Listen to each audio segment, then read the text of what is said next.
C'est l'événement tous les 4 ans. C'est aujourd'hui que commencent les 24e Jeux Olympiques d'hiver. RMC, Pékin 2022.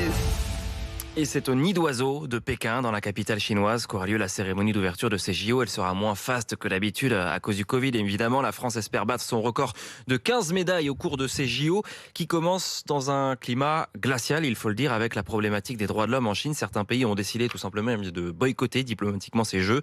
Et Julien Richard, vous qui êtes en Chine et pour RMC envoyé spécial, vous nous dites que l'ombre de la joueuse de tennis Peng Shuai plane sur ces Jeux. Le président du CIO doit d'ailleurs dîner avec elle pendant ces JO.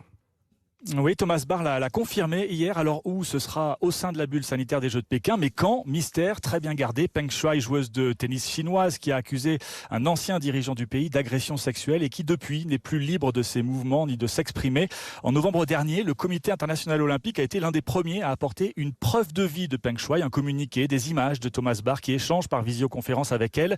Une séquence qui a valu au CIO de vives critiques, accusé de complicité avec les autorités chinoises dans ce qui ressemble quand même très fort à une mise en scène. Le CIO parle, lui, de diplomatie discrète. Nous la soutiendrons si elle souhaite une enquête, a assuré Thomas Bach. Si les Jeux Olympiques de Pékin constituaient un moyen de pression sur le régime chinois, dans 15 jours, ce sera terminé. Et ce dîner prévu dans la bulle olympique risque fort de ne pas changer grand-chose au sort de Peng Shuai.